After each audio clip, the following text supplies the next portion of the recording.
Hello दोस्तों, एक बार फिर से मैं हाजिर हूँ 24 दिसंबर 2021 के इंपॉर्टेंट इवेंट्स के साथ। आप कंप्लीट वीडियो ध्यान से देखें क्योंकि लास्ट में आपको 2 क्वेश्चंस के जवाब देने हैं। आज का पहला क्वेश्चन है, किसान दिवस किसान दिवस हर वर्ष किस डेट को मनाया जाता है? तो किसान दिवस मनाया जाता है 23 दिसंबर को। कब? 23 दिसंबर को। ये देख लीजिए, हर वर्ष 23 दिसंबर को किसान दिवस यानी नेशनल फार्मर्स डे मनाया जाता है। किसकी याद में? तो हमारे देश के 5वें प्रधानमंत्री चौधरी चरण सिंह जी की याद में। किसकी याद में?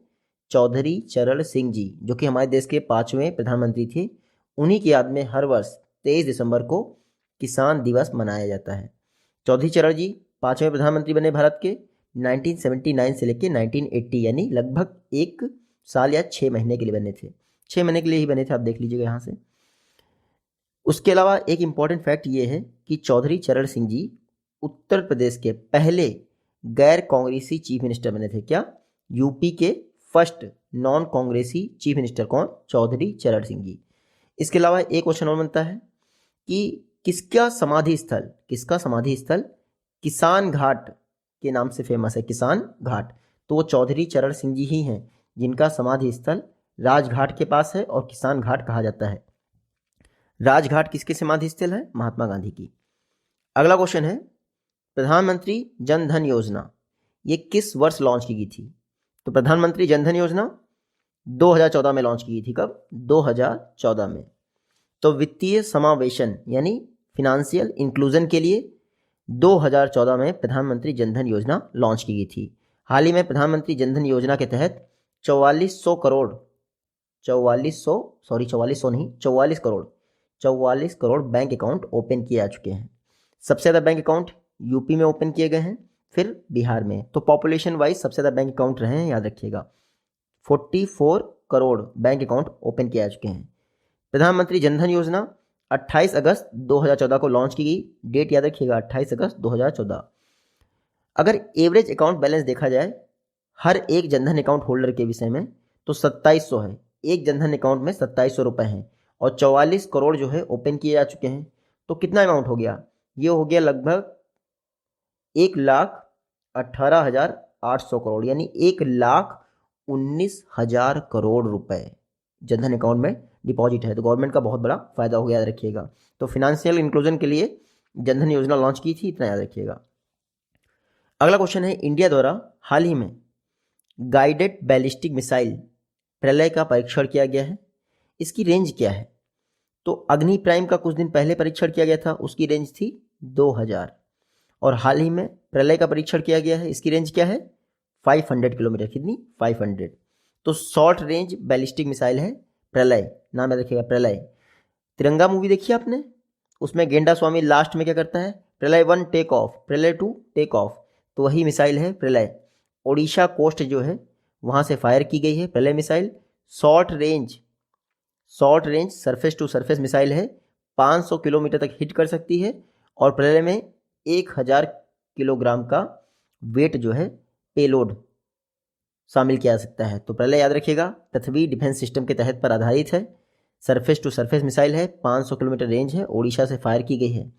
डीआरडीओ ने डेवलप किया है प्रलय को। तो डीआरडीओ की बात कर लेते हैं, defence research and development organisation. 1958 में डीआरडीओ की स्थापना हुई, न्यू दिल्ली में हेडक्वार्टर है। चेयरमैन है जी सतीश रेड्डी। देखिए, प्रलय के अलावा आप याद रखिएगा अग्नि प्राइम मिसाइल 2000 किलोमीटर इसकी मारक क्षमता है।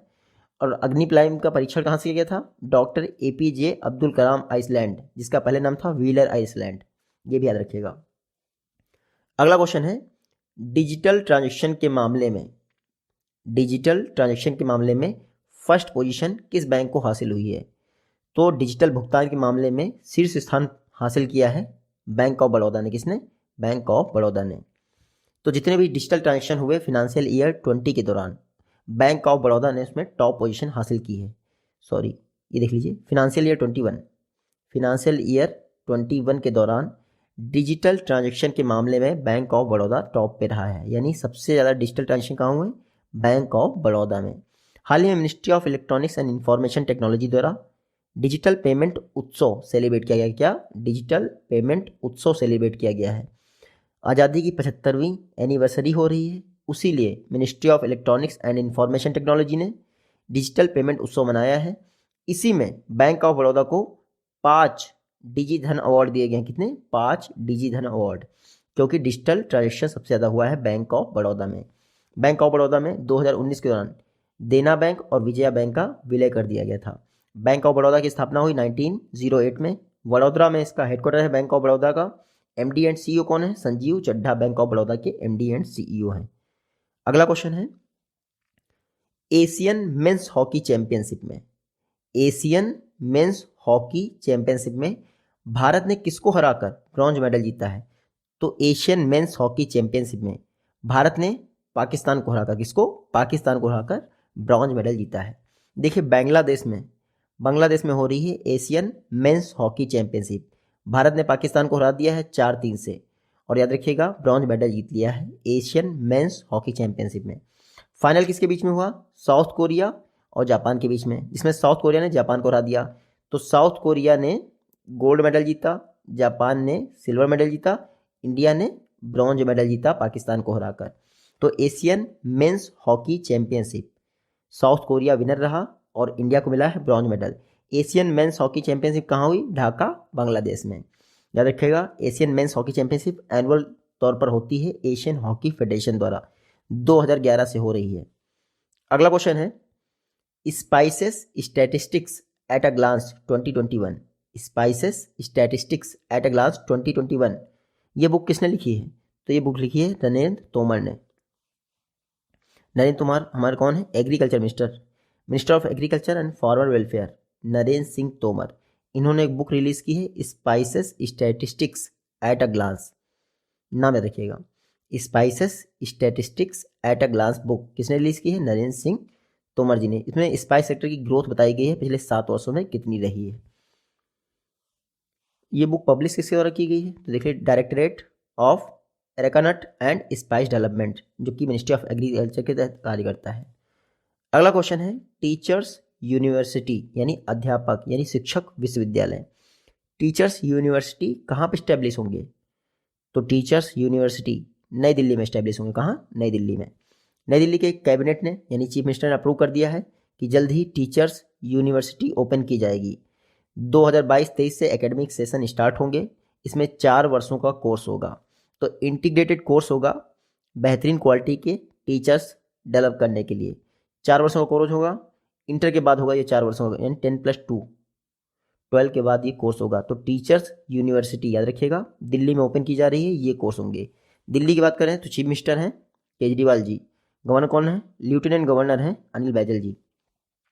दिल्ली की स्थापना 69th कॉन्स्टिट्यूशनल अमेंडमेंट के द्वारा 1992 में की गई थी। दिल्ली को स्पेशल स्टेटस दिया गया है आर्टिकल 239 AA के तहत, 239 AB के तहत इसको पौंडीचेरी को, इतना याद रखिएगा। तो 239 AA दिल्ली से रिलेटेड है, 239 AB पौंडीचेरी से रिलेटेड है। और ये कौन सा संविधान संशोधन है? 69th। कब हुआ था? 1992 में। अगला क्वेश्चन है, नीति आयोग फूड बास्केट को डाइवर्सिफाई करने के लिए किसके साथ सहमत हुआ है? तो फूड बास्केट में अभी तक मोटे अनाज में मिलेट शामिल नहीं था, अब शामिल किया जाएगा। तो इसके लिए नीति आयोग ने United Nation World Food Programme के साथ पार्टनरशिप की है। किसके साथ? United Nation World Food Programme. ये देख लीजिए, NITI Aayog, United Nation World Food Programme, ये आपस में एग्री हुए हैं कि फूड बास्केट को डाइवर्सिफाई करेंगे। क्यों? देखिए मिलेट्स को इसमें शामिल करेंगे। 2023 इंटरनेशनल ईयर ऑफ मिलेट्स है, इंडिया ने कहा था और यूनाइटेड नेशन ने इसको एक्सेप्ट कर लिया। तो 2023 इंटरनेशनल ईयर ऑफ मिलेट है। इससे पहले 2018 को इंडियन गवर्नमेंट द्वारा नेशनल ईयर ऑफ मिलेट के तौर पर सेलिब्रेट किया गया। अब मिलेट को UNWFP की फूड बास्केट में शामिल किया जाना था, इसके लिए नीति आयोग एग्री हो गया है, यानी UNWFP एग्री हो गया है। वर्ल्ड फूड प्रोग्राम की बात करें 1961 में इसकी स्थापना हुई। रोम इटली में इसका हेडक्वार्टर है, डेविड बीजली इसके हेड हैं। तो चाहे FAO हो आपका या फिर UNWFP हो, दोनों का हेडक्वार्टर कहाँ है? रोम इटली में। अगला क्वेश्चन है, MSP मिनिमम सपोर्ट प्राइस कितनी क्रॉप्स कवर होती हैं? तो MSP जो है 22 फसलों के लिए जारी किया जाता है, हालांकि 23 फसलें कवर होती हैं MSP में, लेकिन देखते हैं कैसे बाइफर्केशन होता है। यूनियन कैबिनेट ने मिनिमम सपोर्ट प्राइस कोपरा के लिए अनाउंस कर दिया है 2022 सेशन के लिए। देखिए कोपरा के लिए जो मिलिंग कोपरा है उसका पर क्विंटल एमएसपी कितना होगा 10,590, और जो बाल कोपरा है उसका पर क्विंटल एमएसपी होगा 11,000। तो 11,000 रुपये पर क्विंटल कोपरा होगा 2022 सेशन में। Commission for agriculture cost and price ने रिकमेंडेशन किया था, गवर्नमेंट ऑफ इंडिया यानी कैबिनेट ने अप्रूव कर दिया। देखिए एमएसपी की डिफिनेशन होती है A2 + FL + 50%, ठीक है, ये होता है। तो 50% अधिक रहती है फैमिली लेबर एक्रीडिएटेड कॉस्ट के बाद। एमएसपी जो है 22 मैंडेटेड क्रॉप्स हैं, और उसके अलावा एक शुगर केन के लिए फेयर एंड रिम्यूनरेटिव प्राइस जारी किया जाता है, CACP द्वारा रिकमेंडेशन की जाती है और गवर्नमेंट जारी करता है। जो शुगर केन के लिए एमएसपी है वो स्टेट गवर्नमेंट जारी करती है, ठीक है। शुगर केन के लिए लीगल प्राइस क्या होता है, FRP जो है शुगर केन के लिए लीगल प्राइस होता है। एमएसपी में 7 सीरियल शामिल हैं, 5 पल्सेस शामिल हैं, 8 ऑयल सीड शामिल हैं, और ये देखिए ये 2 और फसलें हैं। अगला क्वेश्चन है, यूनिकॉर्न कंपनीज के मामले में भारत ने किस देश को पीछे छोड़ते हुए तीसरा स्थान हासिल किया है।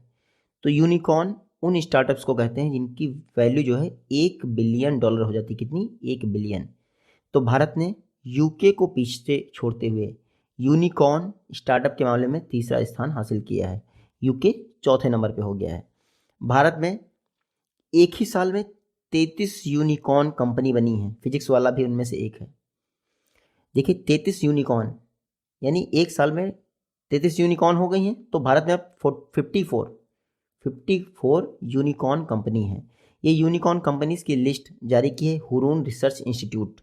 इसके तहत यूके जो है अब 4th प्लेस पे आ गया है, इंडिया हो गया 3rd। सबसे ज़्यादा यूनिकॉर्न कंपनी है यूएस में, फिर चाइना में।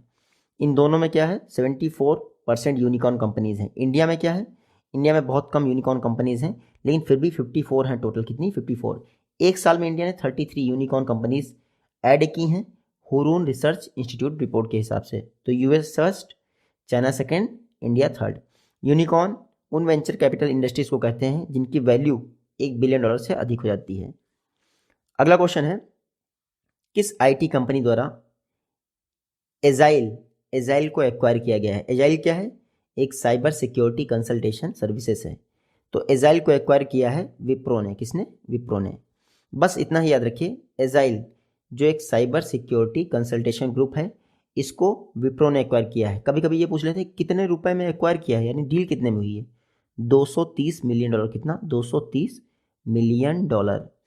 तो $230 मिलियन में विप्रो ने एजाइल को एक्वायर कर लिया है। बस इतना याद रखिएगा। विप्रो की बात करें 1945 में स्थापना हुई, बेंगलुरु में हेडक्वार्टर है। विप्रो के चेयरमैन है ऋषभ प्रेम जी। अगला क्वेश्चन है, गूगल ने किसके साथ मिलकर टोकनाइजेशन मेथड लॉन्च किया है। तो टोकनाइजेशन मेथड लॉन्च किया गूगल ने मास्टर कार्ड के साथ मिलकर। इसमें क्या होगा, आप पहले से डाटा फीड कर देंगे भैया इस तारीख को पेमेंट कट जाना चाहिए, तो गूगल पे की मदद से मास्टर कार्ड वो बैलेंस आपका कटवा देगा। तो 1 टाइम पासवर्ड आएगा इसके लिए आपके पास, और इजीली आप डिडक्ट कर सकते हैं हर महीने पेमेंट। तो मास्टर कार्ड के क्रेडिट कार्ड, डेबिट कार्ड दोनों पे गूगल पे जो है ये काम ले सकता है। मास्टर कार्ड की बात करें तो 1966 में स्थापना हुई, न्यूयॉर्क में हेडक्वार्टर है। मास्टर कार्ड के नए CEO बने हैं माइकल मीबैक, और एग्जीक्यूटिव चेयरमैन कौन बने हैं? अजय पाल सिंह बंगा। तो मास्टर कार्ड गूगल आपस में टोकनाइजेशन मेथड लॉन्च किया है गूगल पे यूजर्स के लिए। अगला क्वेश्चन है, प्रोजेक्ट एलिफेंट किस वर्ष लॉन्च हुआ था। तो देखिए 1973 में प्रोजेक्ट टाइगर लॉन्च हुआ, और 1992 में प्रोजेक्ट एलिफेंट लॉन्च हुआ। चर्चा में इसलिए है, ministry of environment, forest and climate change, इसकी एक रिपोर्ट आई है जिसमें कहा गया है कि 10 वर्षों में 2009 से लेकर 2019 के बीच में 600 हाथियों की मौत हो गई है करंट लगने से। इलेक्ट्रोक्यूशन के कारण 600 हाथियों की मौत हो गई है। सबसे ज़्यादा मौतें हुई हैं कर्नाटक में, 116 मौतें हुई हैं, 117 मौतें हुई हैं। कहाँ पे? ओडिशा में सबसे ज़्यादा हुई हैं, ओडिशा में। सेकंड नंबर पे कर्नाटक आता है। देखिए ये इंपॉर्टेंट नहीं, बस इतना याद रखिए, Kodagu national park wild life sanctuary जो भी है, या बेनाघट्टा नेशनल पार्क, दोनों बेंगलुरु कर्नाटका में है। प्रोजेक्ट एलिफेंट 1992 में शुरू किया गया एलिफेंट के कंजर्वेशन के लिए, लेकिन इलेक्ट्रोक्यूशन के कारण इनकी डेथ हो रही है। ये देख रहे हैं आप, इलेक्ट्रोक्यूशन लगा हुआ है तो डेथ हो रही है। सबसे ज़्यादा कहाँ, उड़ीसा में, फिर कर्नाटक में। लेकिन अगर एलिफेंट के पॉपुलेशन की बात करें तो सबसे ज़्यादा कहाँ है, कर्नाटक में है, फिर सेकंड नंबर पे असम आता है, इतना याद रखिएगा। एशियन एलिफेंट की बात करें तो IUCN रेड लिस्ट में ये इंडेंजर्ड है। क्या है, इंडेंजर्ड। और वाइल्ड लाइफ प्रोटेक्शन एक्ट 1972 में शेड्यूल 1 एनिमल है, यानी आप इसको अगर मारेंगे तो जेल चले जाएंगे। अगला क्वेश्चन है बैचलर डैड। बैचलर डैड ये किसकी बुक है, तो तुषार कपूर की बुक है। तुषार कपूर ने एक बुक लिखी है बैचलर डैड। बैचलर डैड क्यों, क्योंकि बिना शादी किए ही ये पिता बन गए हैं सरोगेसी के माध्यम से। इनके पिता बनने के बाद ही गवर्नमेंट ऑफ इंडिया ने क्या किया, सरोगेसी पे एक्ट पास कर दिया कि भैया ये बॉलीवुड वाले जो है बहुत मिसयूज़ कर रहे हैं सरोगेसी का, बेबीज़ का जन्म दिलवा लेते हैं, बाद में उनको एक्सेप्ट नहीं करते हैं। हालांकि तुषार कपूर ने ऐसा नहीं किया, उन्होंने बच्चे को एक्सेप्ट किया। ये बच्चे का नाम है लक्ष्य कपूर। तो 2016 में लक्ष्य के पिता बने थे तुषार कपूर वाया सरोगेसी, इसीलिए इनका बुक का नाम है बैचलर डैड। याद रखिएगा, बैचलर डैड। अगला क्वेश्चन है वर्ल्ड एंटी डोपिंग एजेंसी, इसका हेडक्वार्टर कहाँ है, तो वाडा। वर्ल्ड एंटी डोपिंग एजेंसी का हेडक्वार्टर है मॉन्ट्रियल। चर्चा में क्यों है, चर्चा में इसलिए है क्योंकि डोप वायलेटर्स के मामले में इंडिया जो है विश्व की तीसरी कंट्री है, यानी विश्व में सबसे ज़्यादा डोप वायलेटर पाए जाते हैं कहाँ पे, रशिया में, फिर इटली में, और तीसरे नंबर पे इंडिया। तो डोपिंग टेस्ट फेल करने वाले तीसरे सबसे ज़्यादा व्यक्ति इंडिया में पाए जाते हैं। लेकिन याद रखिएगा, रशिया में सबसे ज़्यादा डोप वायलेशन होता है, फिर इटली में होता है। तीसरे नंबर पे है तीसरे नंबर पे है इंडिया। कितने, 152 मामले आए हैं 2019 में डोप वायलेशन के। तो इंडिया तीसरे नंबर पे आता है डोप वायलेशन में वाडा के हिसाब से। तो ये देख लीजिए, टोटल डोप जो वायलेटर्स हैं उसमें से 17% इंडिया के मामले आए हैं। वर्ल्ड एंटी डोपिंग एजेंसी 1999 में वर्ल्ड एंटी डोपिंग एजेंसी की स्थापना हुई। मॉन्ट्रियल कनाडा में इसका हेडक्वार्टर है, और प्रेसिडेंट देख लीजिए क्रेग रीडी। अगला क्वेश्चन है 2021 के लिए, Ramanujan prize for young mathematician किसको मिला है, तो Ramanujan prize for young mathematician मिला है नीना गुप्ता को। किसको, नीना गुप्ता को। ये देख लीजिए आप, ये हैं नीना गुप्ता, इनको 2021 का world Ramanujan prize for young mathematician मिला है, नीना गुप्ता। नीना गुप्ता ऐसा करने वाली चौथी भारतीय हैं और तीसरी महिला हैं जिनको यंग मैथमेटिशियन के लिए रामानुजन प्राइज दिया गया है। नीना गुप्ता कहाँ पे हैं, इस समय कोलकाता में प्रोफेसर हैं इंडियन स्टैटिस्टिकल इंस्टीट्यूट में। तो नीना गुप्ता को 2021 का रामानुजन प्राइज मिला है, बस इतना याद रखिएगा। नीना गुप्ता को इससे पहले 2019 में शांति स्वरूप भटनागर प्राइज भी मिल चुका है। तो नीना गुप्ता का नाम रखिएगा। इंडियन स्टैटिस्टिकल इंस्टीट्यूट कोलकाता में क्या है, प्रोफेसर है, मैथमेटिशियन है। अगला क्वेश्चन है KP गीता कृष्णन, हाल ही में इनका निधन हो गया। ये किस एजेंसी से रिलेटेड थे या फिर काम किया था, तो KP गीता कृष्णन ये IMF में काम कर चुके थे। Former bureaucrat IAS officer KP Geeta Krishnan का निधन हो गया। ये इंडिया के फिनांस सेक्रेटरी भी रह चुके थे KP गीता कृष्णन। 1958 बैच के IAS ऑफिसर से तमिलनाडु कैडर के KP गीता कृष्णन, हाल ही में इनका निधन हो गया। तो ये आज की वीडियो से क्वेश्चन है, आई होप कि इजीली आप इनका जवाब दे पाएंगे। जल्दी ही मिलते हैं आपसे नेक्स्ट वीडियो में, तो take care, goodbye and